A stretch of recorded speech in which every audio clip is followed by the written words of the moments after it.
very good morning to all the young citizens of the United Kingdom. And my message to you, which you may have already seen on the YouTube in my previous speech that was given 3 months ago, which is entitled The Light of the Universe. But you can only tick your fingers on my name to get it. And of course it doesn't say bus lady either. And the message continues, but it's going to be entitled is here and now, which means you live in the present, you leave your past behind, and you take rapid steps into the future. And for that, the main thing is that you, the present of today and the future of tomorrow, the young citizens, you are the hope and you are the light of the universe.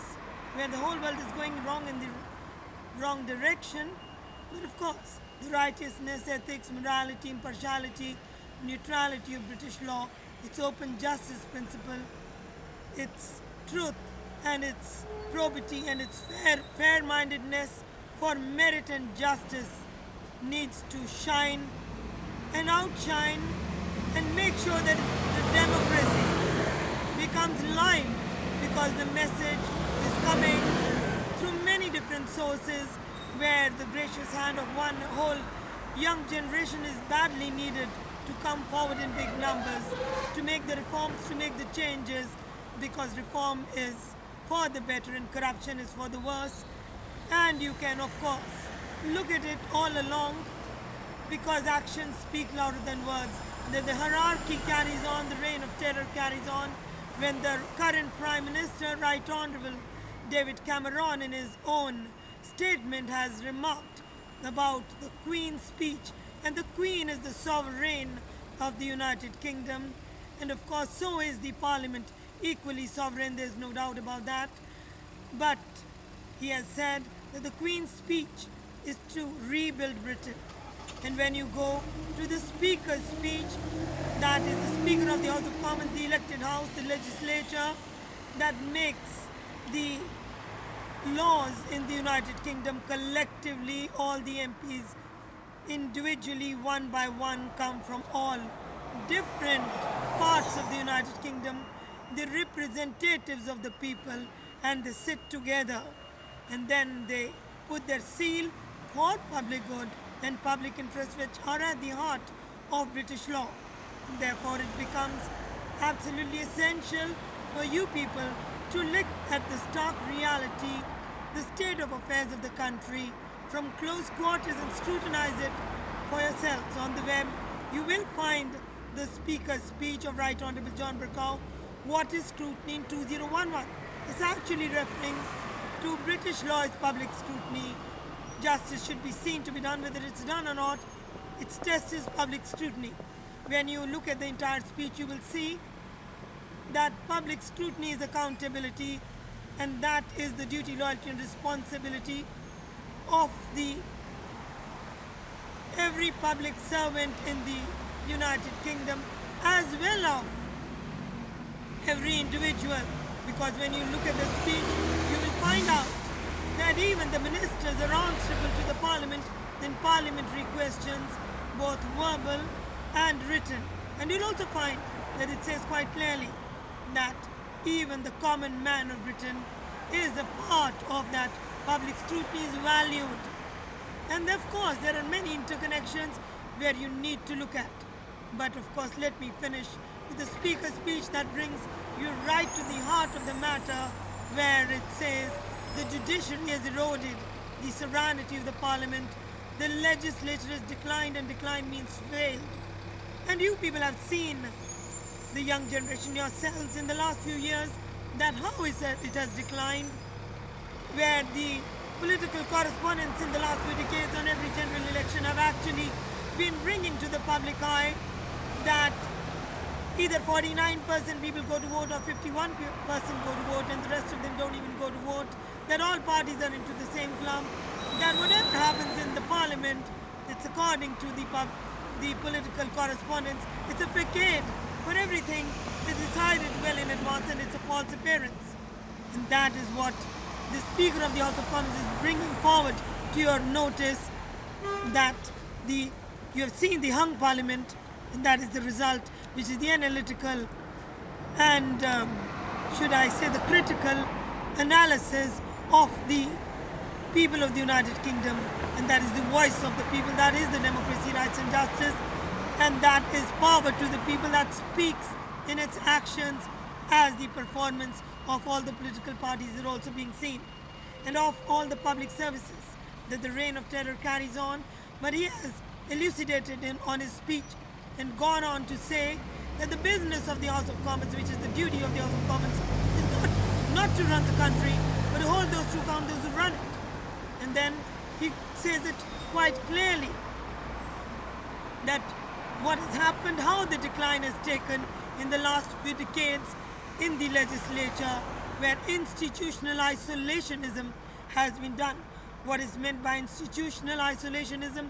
That is breaking away from the unity of the uniformity of the law that brings all the members of parliament together for democracy, rights and justice, for the people, of the people and by the people. For they get voted to represent and not to misrepresent. A government comes into rule to govern and not to misgovern.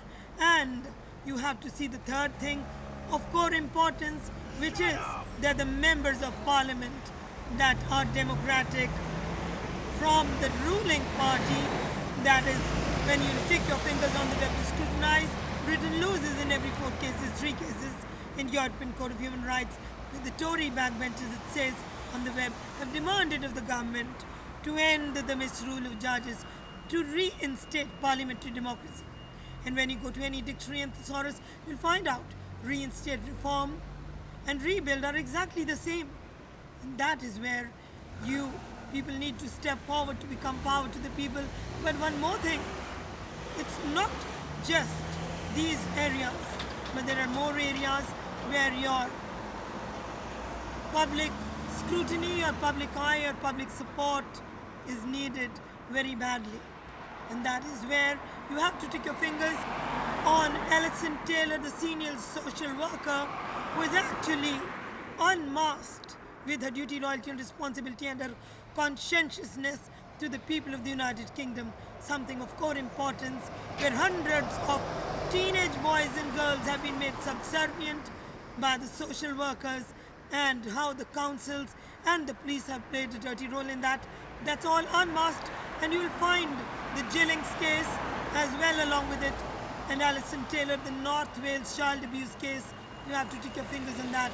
She's a whistleblower of it, and it goes down to say in the end not only the North Wales, but it also says Northwest, and it says that there have been sex abuse has been done to these children, and the kind of subservience, the way they have been subdued and their courage has been taken, and they've been maltreated to the utmost, that your hearts will cry when you look at it. And of course, you do not want that happening to either of you or your children or your grandchildren. But you also need to look at another angle. But of course, before I finish that one, I have to ask you to also look at this man also refers to the Jillings case. That is all of it. But you have to see the November 2012 for that one. And of course, it reminds me when you will take your fingers on Britain loses in every 4 cases, 3 cases in European Court of Human Rights, you will find that is 12th of January 2012, exactly 1 year after the Speaker's speech that was delivered to the House of Commons on the 18th of January 2011. But of course, we are living now where in 2013. But you also have to take your fingers on the elderly. The elderly are the treasure of every one of us. They need to be held next to the heart equally as the young and as we may call the minors or the seniors. So you can see what is happening to the elderly on a big basis. You have to tick on the investigative top programs of BBC, which are the Panorama, in which you will find a string of panoramas bringing forward, and they've done a great service to the elderly by bringing that. The first one is actually, it says what happened to that. That is a British white young lady who is full of duty, loyalty, and responsibility, not only to her father, but as she stands again to bring forward to the notice of every one of you, because the hope is on you to become the reforms and do the innovation, the advancement, the progression. And in that she has brought forward how her father, who could have lived for 20 long years, but he died in only 3 years, how the insubordination of the law is being done in the reign of terror. That is the mafiaism, that is the secret society brought forward in the 1995 inquiry by the parliament, where wide across the nation stood the MPs from different parts of the country, bringing forward the misuse of authority of Freemasonry to judiciary and the police, along with the medical profession, House of Commons MPs, Home Civil Service, judiciary, police, CID, security, local self-government, and many others. And that is actually translating itself in its misdeeds all along. You have to buy the book of Martin Short, Inside the Brotherhood, that is available at Waterstones. And the Parliament will only come forward on any matters where it is not one person, it is the entire, that is public, gets directly affected. And you have to look at how an individual case becomes a public case. But I cannot go away from the elderly's panoramas. Let me finish with them first and then come to the later half of it. So what happens? In those panoramas it has been shown that how no one in the world, the law says, can be administered any medication without the consent of the patient or the next of kin. But it is being done on a big basis in the mafiaism, where the NHS was actually charged 29 years ago by the Parliament's inquiry in the book of Stephen Knight, because Martin Short's book is only a sequel and follows from it, wherein the authors note to have the Right Honourable Chris Mullins, the Chair of House of Commons Home Select Committees, that is the inquiry of the misuse of Freemasonry into judiciary and the police, along with all the other public services, where I said medical profession is too over there.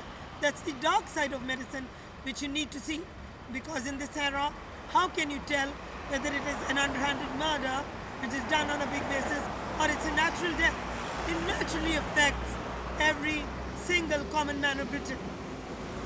So in there you can see that dementia, where it says, the doctors are saying, especially the chief of the general practitioners, Dr. Steve Field, that is in the string of the panoramas, has given a statement. It's not of not prescribing the antipsychotic drugs, where the health minister Paul Burstow has actually sat on the panorama to say that these drugs, these pills are poisonous and these need to be stopped immediately to a very great extent. 2/3 should be stopped immediately. But then it says on the panorama, in those string of articles on the web, that still 80 million is being spent on these dangerous pills, from which many doctors are saying that the dementia patients, elderly, do not even benefit from them. 100,000 of the elderly are still being given, and it quotes that 1,800 elderly die every year of stroke because of those deadly pills of the antipsychotic medication that actually reduce actively anybody's health, and they die much quicker than they would have lived. If they would have lived 20 years, the example is given, then they live only for 3 years. But it's not the end of it. You have to look on the other angles, where the underworld plays the dirty role, underhanded practice, where you will see that the drugs are being given to the youth in big numbers to be made subservient, to become subdued, to become dependent on them, and then they are picked up anytime by the police, along with the ambulances, who are actually exposed in the Parliament's inquiry, in the books of Martin Short and Stephen Knight, to work in the underworld in crime, in organizing crime. And so all these youngsters in big numbers are picked up from here and there, taken to the mental hospitals, given the antipsychotic medication, and also given the disability allowance, and then given the you see after the allowance, their careers are completely marred. What a shame that is. It's happening in big numbers in many different areas. And you need to see 21st century policing. That is the Home Office report on the web. It's a 51-page report charging the police on two accounts: a lack of democratic account and reconnecting police with the people. Heavily embroiled in crime, false swearing on a big basis, foul mouthing by others from behind scenes, not taking any responsibility, none whatsoever, of their own actions, and consequently losing the credibility of the people of the United Kingdom. But you have to look at it. It takes you straight back into, again, the Parliament's inquiry in the book of Stephen Knight, the Brotherhood that came 29 years ago. You can buy them at Waterstones, these exposures of the Parliament's inquiry, where it charges the NHS and DHSS as the most Masonic, where the hospitals, like the MRI's hospital, has a Mason's Lodge that is actually devoted to crime, along with King's College Hospital, listed in the book of Martin Short. You'll be shocked to look at it. And the police is actually charged in the Mason's Lodge to aid and abet murders and also do the advanced planning of robberies well in advance and then vanish from the scene of the crime. But the Chief Justice has also charged the police for a wholesale corruption of the police, where he has said quite clearly that he has had to expel 300 at a time, again and again, and when they vanish from the scene of the crime and allow the crime to actually take place after plotting it well in advance from other Masons in the Mason Lodge. What a shame it is. But are you looking at it wholesome? You also need to see then after the 95 inquiry, that was the Conservative rule. When the Labour rule came after 18 long years, Right Honourable Jack Straw, he became the Home Secretary of the Labour. But 90 Labour MPs, full of duty, loyalty and responsibility, stood in the House of Commons, stood with courage for public good and public interest. And then they demanded of their government that the Lord Chancellor's position and its department be abolished, but a Minister of Justice recreated who will sit for accountability and be answerable to the House of Commons at all times for the common man of Britain, so that the injustices that were already taking place in abundance, due to which the 95 inquiry had taken place, will cease to exist. Well, whatever happened in the interim, because I am short of time and I have to complete, I have to make sure that you get the gist of it.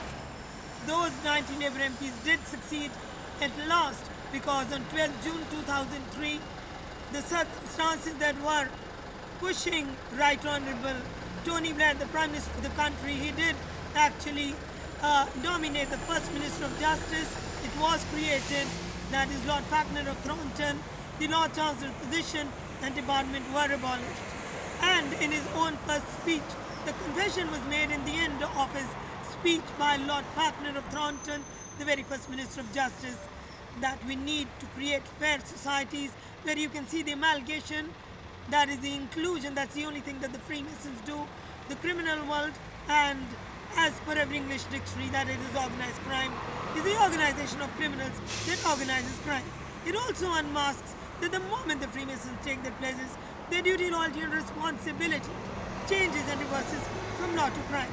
That's in the top thesaurus of Rogers, under the direct connotation of betrayal is the word allegiance that unmasks it all, how the defenders in great numbers become the offenders of the law. So you can see, if you will only amalgate and you die down in your loyalty, duties and responsibilities, what will happen? Because Freemasonry is only due subordination. The tripling of the tuition fees, my God, I haven't even touched it.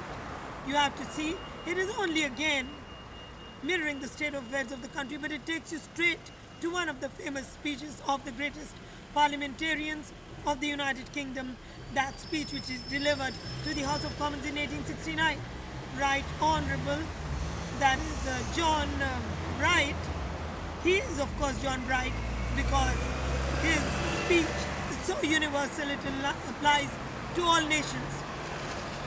He has said there is no permanent greatness to any nation unless the light of the Constitution reaches the cottage in which the nation dwells, and unless the wisdom of the statesmanship shines, that is by those who are in rule, who are doing the go-on and not a misgo-on, not a misrule, but standing for the best interests of the society, state and individual.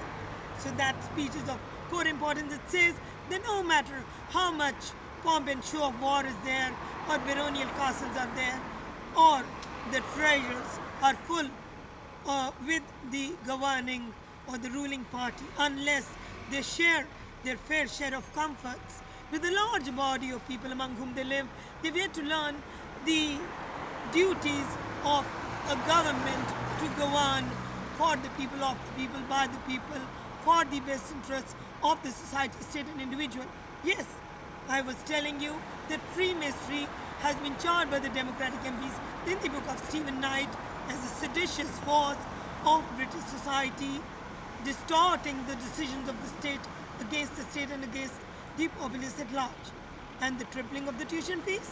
My God, how can it reach the light of the Constitution in every cottage when it has been tripled from 3,000 to 9,000?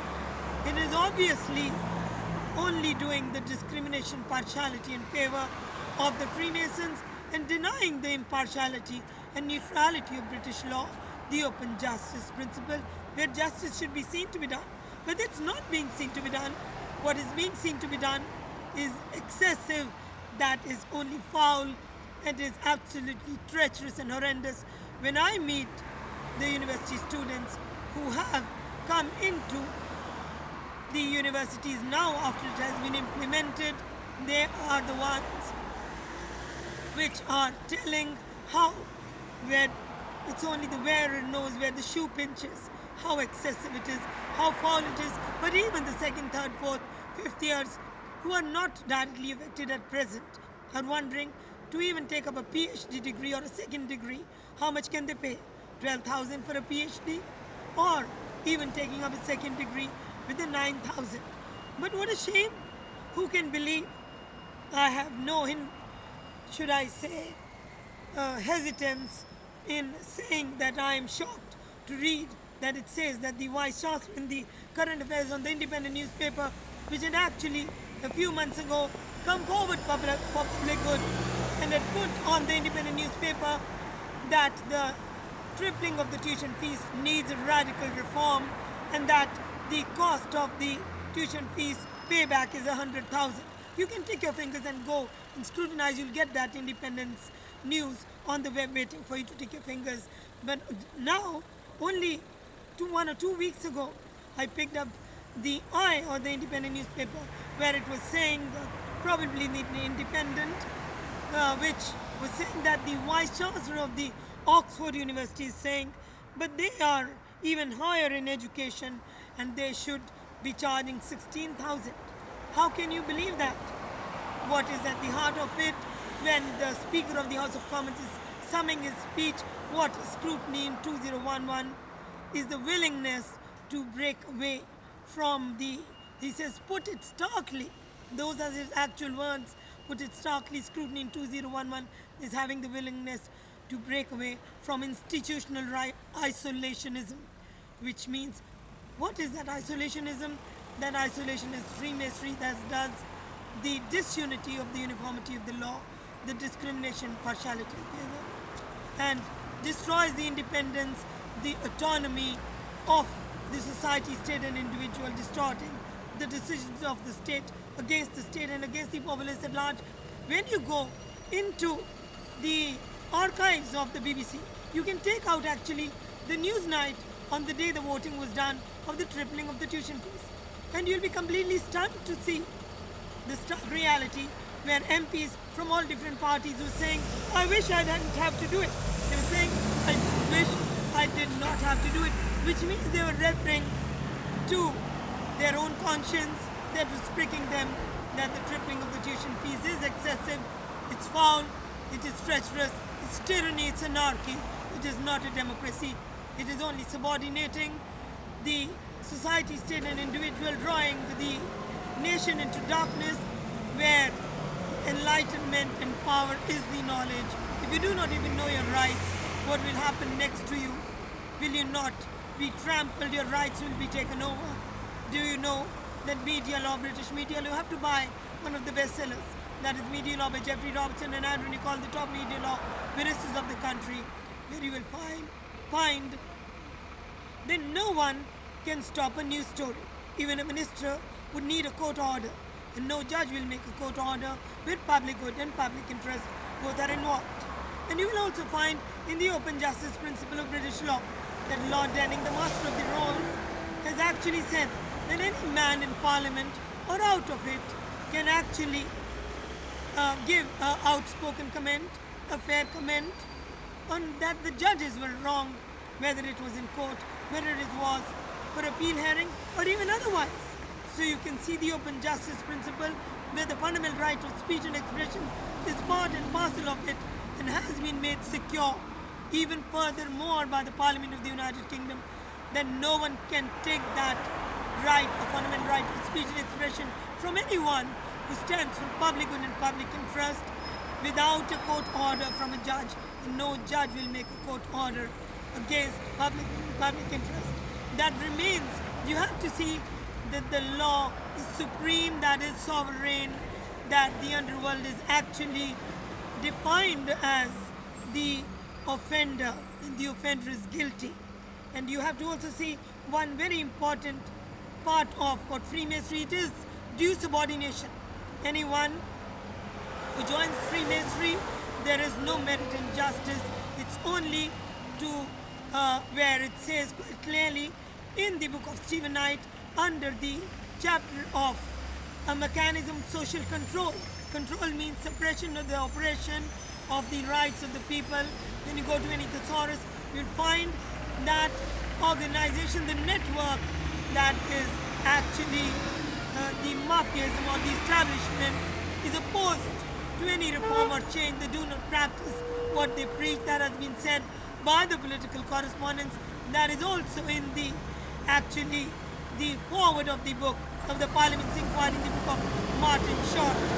Inside the brotherhood and all parties into the same club, it's shrieking aloud the hierarchy that does not allow the mobility of the rising of the lower classes. It is into inequality when it does a tripling of the tuition fees, and you can only rise above self-read to become impartial and neutral, to embrace the British law, because you stand on a prairie at the moment that is on top of a mountain, where you can see on the one hand are the dark, devious dungeons where anyone can become the next victim in the partiality, discrimination in favor of the Masons, that is the criminal world, a carrier of crime, persistent offenders and no remorse. Or you can stand to embrace the British law, become the soldiers of democracy, rights and justice, to make the reforms, to become the light of the universe, and to make sure that your every step is towards the best interests of the society, state and individual, to become the checks and balances, where the Speaker of the House of Commons is only voicing that the duty of the House of Commons is to be only the checks and balances, that it takes you straightforwardly, that is to safeguard the rights of the common man, or pretend to another bestseller, Politics of the Judiciary, where you see that the judges are charged in the book of Stephen Knight as the number one criminals, that is that they are the top Masons and treat the common man of Britain as expendable nuisance, and whatever they decide that seeps into the society, and that is the yes-manship, that is the subordination, that they lose their autonomy, their independence, and they only get into the criminal world to be told that they are part of the criminal world. And how can you take any drugs? You cannot take them. You cannot take the cheap booze, for you'll be picked up and you'll be made subservient any time. The misuse of authority is shrieking aloud. The misuse of authority, what a shame it is, the willful subordination and insubordination, and the willful defiance of the law, the disobedience of the law, breaking down the law and order, creating an anarchy, sedition, a public disorder.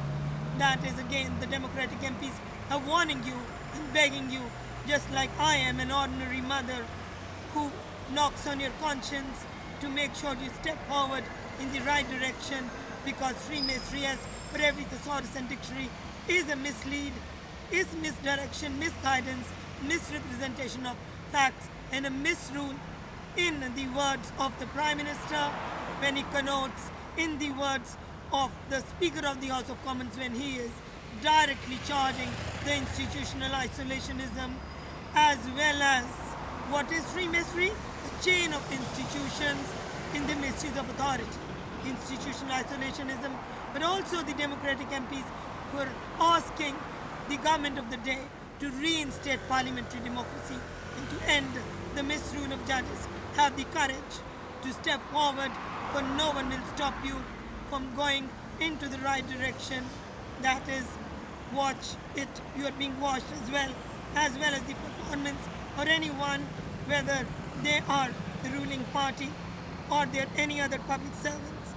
And that is the whole thing, that the allegiance should be only to the law, to the best interests of standing for each other in the society, not for aiding and abetting in colleagueship, accomplice, helper in crime, but for duty, loyalty and responsibility. Only and only to stand for the best interests, which needs to be emphasized. What can I say? That is, in every nook and corner, now it's coming through, speaking in his actions, not only the words that are dying down in the duty, loyalty and responsibility. And that's the way it is. They mean nothing at all. That's in the forward of Martin Short inside the Brotherhood, that the Mason's word that has no value in the world of today, none whatsoever. Buy the book, then scrutinize it for yourselves and become the public scrutiny, enliven democracy, become the pride of England, so that the rest of the world will follow suit in the right direction, become the light of the universe. It's here and now or never, for tomorrow never comes. You have to live today and now. Every minute that goes by is never coming back. All my love and best wishes to you, my darlings. You are my heart and my soul, for today, for tomorrow, forever. And my heart, my soul, my breath is laid in your feet. God bless you guys with all his might. He does exist. He does bring the sun. And he will bring the merit and justice in big numbers from yourselves, I hope. And I have full faith. Thank you very much. God bless you guys.